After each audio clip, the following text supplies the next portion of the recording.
Hi, and welcome back to Football Barbie, where I talk about anything and everything football. So today I'm going to talk about the top 10 players still from the 2021 NFL football draft. So that means they've now played the 2021 season, the 2022, and they're about to enter their third full season in the draft.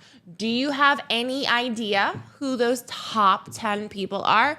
I bet you could take a guess as a few of them. So here's little stats on them, and let's get started, and welcome to Football Barbie.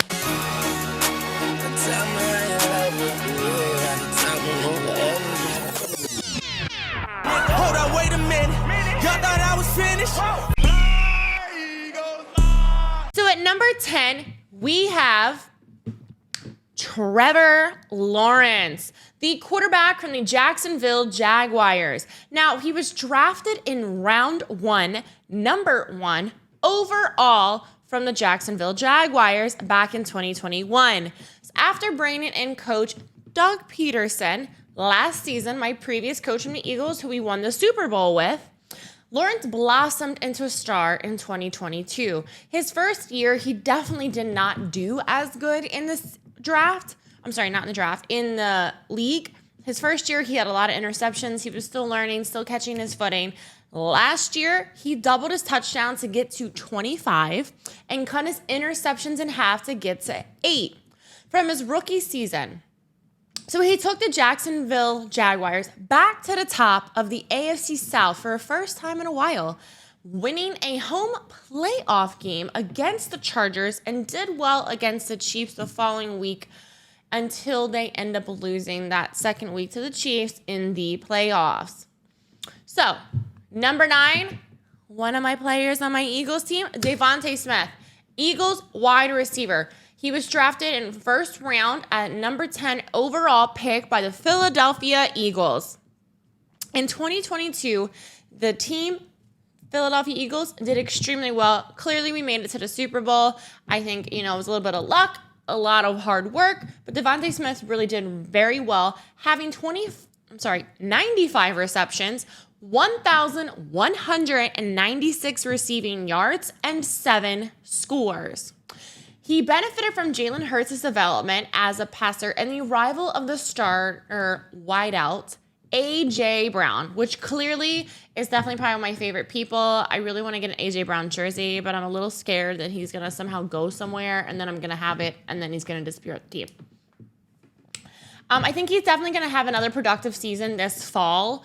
He was a really good player last year for us. He did very well. He put up a lot of numbers. So I'm really curious to see how Devontae Smith keeps improving for the 2023 season. Next, you have a player from the Steelers, Naji Harris, running back, drafted in round 1, number 24th overall. He's been a very durable, reliable running back for them, and he carried the load for an offense going through a transition.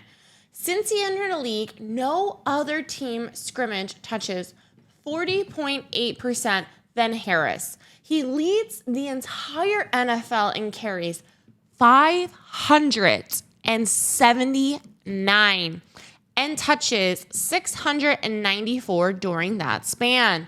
His availability and reliability make him a huge asset for Mike Tomlin. So the Steelers, they did really well by picking up Naji Harris. Like I said, this is everyone's third full season, their second pro season. So they passed their rookie season, and now they're going on. Number 7, who was actually in one of my top wide receivers for the league. If you checked out any of those videos, Amon St. Brown, sorry if I said his name wrong, the Detroit Lions wide receiver. So the Detroit Lions are finally starting to do better. They have Jared Goff, and they have St. Brown. He was drafted in round 4, number 112 overall. He was their 6th running back picked in the draft. He uses his dynamic route running to get to the space and eat up the field. He always manages to get open, which is probably why he's amassed 196 receptions since entering the league, which is tied for the most in a player's first 2 seasons in NFL history. St. Brown is a huge reason for the turnaround in Detroit. So I said, if you watch any of my videos, that I think the Detroit Lions are going to win their title this year for their division, which is the first time since 1993. Few players embody their team's overall attitude and culture better than St. Brown. Coming in at number 6, I really apologize for some of these names. Penei Sewell, offensive tackle for also the Detroit Lions. He was drafted in round 1, number 7th overall. He is one of the best offensive tackles in the entire NFL league. He was a Pro Bowl selection in 2022, thriving in both the run and the pass games. He gets the job done. So Detroit Lions had done really well in the 2021 draft. So they crushed it there. Now, number 5 is probably a player that I didn't even realize that he's so new to the NFL league, and it's Jalen Waddle from the Miami Dolphins, wide receiver. So he was drafted in round 1, number 6. Waddle posted a whopping 104 catches for 1,015 yards as a rookie, despite Tua Tagovailoa and Jacoby Brissett splitting their time at QB. He has improved his route running ability and gaining yards after the catch. So having him line up opposite of Tyreek Hill accelerated Waddle in his second year, posting a whopping 1,356 receiving yards on 75 catches. Here's the kicker: to lead the league with 18.1 yards per reception. That's about double his record from 2021, his rookie year, where he used to be, which I didn't know until I looked it up, Tua's wide receiver on Alabama back in the day. So that's amazing. So you got to think about that. 1,356 yards on 75 catches. That's phenomenal. So like I said, if you watch my AFC East video, go check out who I think the number 1 person from the AFC East will be. He is Miami's number 2 receiver, and he has the speed and ability to win against the single and double coverage, makes this offense a nightmare. I for sure think Miami is going to be one to be contended with. You're going to have to watch out for them. I think that Waddle and Hill are continuing to get better. I did a little short video about how Tyreek Hill did mention that he wants to hit over 2,000 receiving yards for the season. So let's see what happens with them. Now, number 4, Creed Humphrey, Kansas City Chiefs center. Round 2, number 63 overall. In the Super Bowl against the Tampa Bay Buccaneers, the Chiefs got beat by the Bucs defense in the loss. The Chiefs then immediately went out and retooled the offensive line, and they have been much better ever since, having Creed Humphrey here as the center for Patrick Mahomes. He has been an elite player in the middle of the unit since he was drafted in the 2nd round.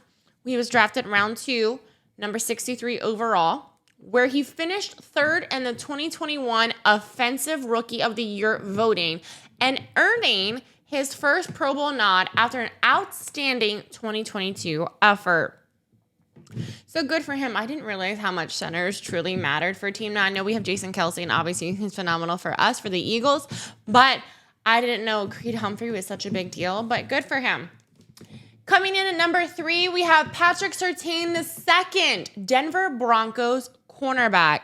He was drafted in round 1, number 9 overall. The franchise in Denver has had 3 head coaches, 1 interim in 2 years, with the 4th to now be Sean Payton, who, like I said, everybody is going to be super curious about Sean Payton. Surtain is an aggressive cornerback. He's very young, but where he hit the ground running as a rookie with 4 interceptions last season, 1 return for a touchdown, and 14 passes defended before earning Pro Bowl and first team All-Pro selection in his 2nd year. So, number 2, also one of the best wide receivers in the league, and probably why the Bengals have been dominating so well the past few years, Jamar Chase. He was drafted round 1, number 5 overall. He has had deep playoff runs the last 2 seasons with the Bengals. He earned Offensive Rookie of the Year honors after setting the NFL record for receiving yards, 1,455, and scoring 13 touchdowns. Clearly, now we see why the Bengals are also doing so well, besides obviously Joe Burrow and company. His sophomore year, he led the team in 87 receptions, 1,046 receiving yards, and 9 receiving touchdowns. Even with him, so his numbers were lower because he missed 4 games due to a hip injury in the middle of the season.